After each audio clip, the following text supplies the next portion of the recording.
raggii i qabtay waxay toos ii geeyeen gurigii aan deganaa, halkaas oo ay xabsi guri iiga dhigeen, bistooladiina iiga qaateen.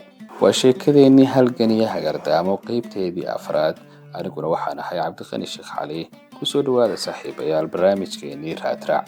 damaashaadkii xorriyadda iyo midnimada oo aan weli dhammaan, laguna guda jiro tallaabooyinkii lagu dhisayay habmaamulka dalka mideeya, kaas oo looga dan lahaa in looga gudbo labadii maamul ee ka kala jiray Soomaaliya iyo Somaliland, ayaa subaxdii 20 Diseembar 1961 lagu waabariistay dhacdo lama filaan ah oo weliba aan looga fadhinin dhinacyada waqooyi. dhacdadaasi foosha xubi waxay ahayd isku daygii Afgembi oo saraakiil dhalinyaro ah iyo saraakiil ku-xigeenno reer waqooyi ah ay ku tallaabsadeen, taasoo ay u qaadeen in ay ku kala gooyaan jumhuuriyaddii shalay la isku daray.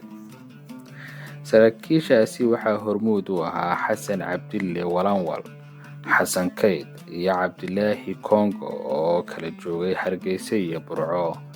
xilligaasi ciidanka xoogga dalka Soomaaliyeed wuxuu ku jiray dhismo oo weli ma yeelan wardoon la isku halayn karo iyo qalabkii loo baahnaa ee lagula socon karay. guud ahaan dhaqdhaqaaqan waddanka ka jiray iyo gaar ahaan kuwa ka jiray ciidamada dhexdooda, wax yaab ah ma jirin, wax tuhun ah iyo wax shaki ah oo looga dareemay abaabulka dhalinyaradaasi ugu jirtay sidii ay dalka u kala goyn lahaayeen. mararka qaarkood way jireen hadallo ay saraakiishu igula kaftami jireen sida, wartaliye maxaad fasax u qaadan weyday, oo sida saaxiibka Maxamed Nuur Barqab Muqdisho aadi weyday. hadallada noocaas ah waxba kama aanan dareemi karin, maxaa yeelay maskaxdaydaba way ka weynayd in dad miyirkoodii qaba xilligaasi isku dayi karaan falal noocaas oo kale. dhacdooyinkii isku dayga Afgembigu waxay u dhaceen sida soo socota. 2 xidigle Cabdilaahi Kongo oo ka mid ahaa raggii ugu cadcadaa oo ka dambeeyey ayaa ku soo noqday magaalada Hargeysa kadib markii uu in muddo ah dibadda safar ugu maqnaa. halkaas wuxuu kula kulmay 2 xidigle Xasan Kayd oo hawsha ku jiray, Hargeysana abaabulka ka waday. Kongo wuxuu la xiriiray Maxamed Awr oo Boorama hawsha ka waday iyo Cawil Xaaji Cali oo hawsha Berbera ka socodsiinayay. sidoo kale wuxuu la xiriiray 20 sarkaal iyo saraakiil xigeenno kula jiray abaabulka.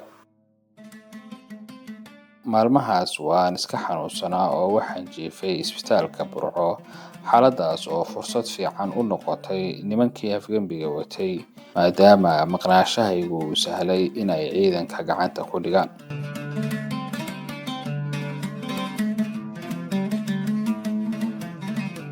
dabadeed saacadihii ay Afgembiga u ballameen bay ciidanka safgeliyeen oo ay ku yiraahdeen madaxweynihii wuu kala diray baarlamaankii, isla markaasna amar ku siiyey ciidamada in ay dalka qabtaan. ciidanka iyagoo aan shakinin bay amarkii la siiyey iska qaateen. waxaa dareenka walaaca geliyey 2 arrimood: warkaas oo aan meelna laga maqal iyo idaacadaha dalka oo si caadi ah hawshoodii u watay. ciidanku ma haysan wax amar ah oo ay kaga hor imaan karaan raggii Afgembiga isku dayay.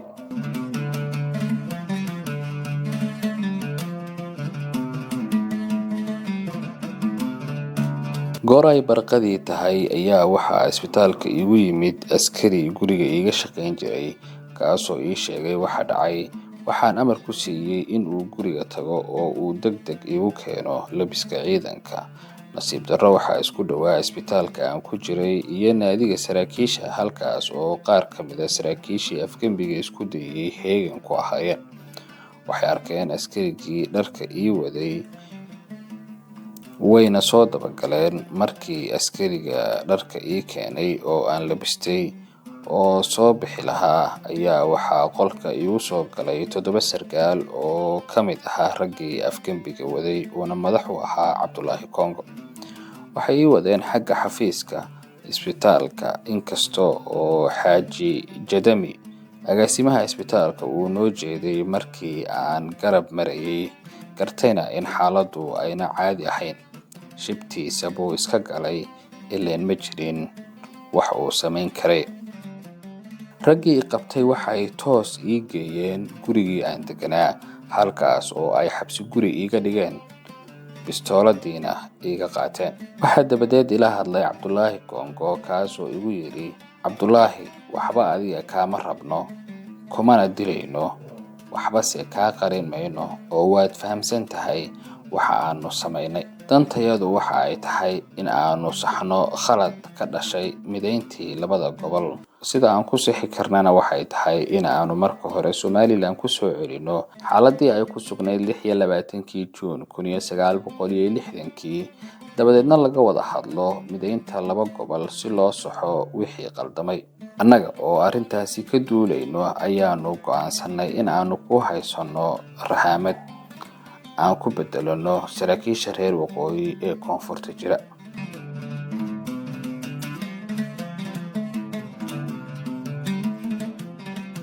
madaxdii Hargeysa joogay oo ay ka mid ahaayeen Maxamed Caynaashe, Maxamed Nuur Barqab, Ismaan Sonkor iyo Maxamed Nuur Cadow waxaa lagu xiray xerada ciidamada, waxaana saacado yar kadib afgembigii ka fulay Hargeyso, Burco, Berbero iyo Boorama oo ahaa degmooyinkii kale ee waqooyi galbeed oo ciidamadu ay fariisimo ku lahaayeen. Nasiib wanaag, ciidan uu watay nin sarkaal xigeen ahaa oo lagu magacaabo Faarax Dhiilo Casar oo Hargeysa joogay ayaa arrintii maqlay. Dabadeedna isaga oo ciidankiisi wata buu toos weerar ugu soo qaaday gurigii ay madaxdu ku xirnayd. Isku horimaad yar oo halkaasi ka dhacay waxaa ku dhintay sarkaal ka mid ah saraakiishii afgembiga waday. Raggiisiina waa laga itaal roonaaday oo waa la wada qabtay. Dhiilo Casar wuxuu isla markiiba soo daayay madaxdii xirnayd. Sidaa oo kale waxaa la qabtay Xasan Keyd oo markii raggiisa la qabqabtay darbiga ka booday si uu u baxsado. Boodidii ayuu ku murugacday oo isla meeshii ayaa lagu qabtay. Maxamed Caynaashe wuxuu la soo hadlay fooneeyaha Burco, wuxuuna ku yidhi, taliyihii igu yeera. Waxaa loo sheegay in aan xiranahay, dabadeedna wuxuu amar ku bixiyay in degdeg lagu soo furo. Amarkaas ciidanka si buuxa bay u fuliyeen, iyaga oo ciidan xoog leh oo horinteedii ka tirsan ku soo weeraray gurigeygii. Muddo gaabanna hubkii kaga dhigay ciidankii falaagoobay. Dabadeedna xabsigii iga soo daayay. Markii aan soo gaaray ciidankii xerada joogay ayaan amar ku bixiyay in degdeg loo soo qabto raggii ka dambeeyay falkii afgembiga. Sidaas oo kale Maxamed Caynaashe wuxuu igu soo amray in ragga la qabtay oo dhan Hargeysa la keeno si dabadeed Muqdisho loogu gudbiyo. Amarku siduu ahaa ayaanu fuliyay. Waxaa kale oo uu amar igu siiyay in aan Berbera ka soo qabto saraakiishii afgembiga ka waday.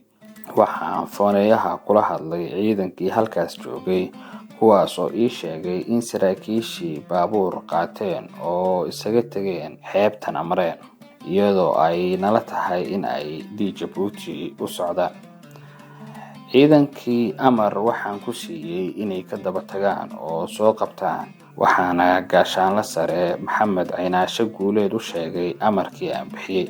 Raggii la soo qabtay waxay ku wareejiyeen gaashaanle sare Caynaashe oo Hargeysa joogay. Kuwii Burco iyo Berbera markii Hargeysa la isugu geeyay, xamar baa loo gudbiyay. Sidaa ayuuna afgembigii ku dhicisoobay.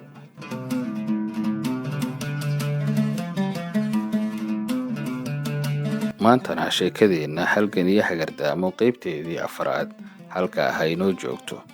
qaybteeda 5 ee inagu soo foodalay waxaan uga hadli doonaa ciddii sida saxda ahayd uga dambeysay afgembigii dhicisoobay ee waqooyi galbeed. intaan dib u kulmi doono barnaamijkan kiisa xiga. amaana Allah.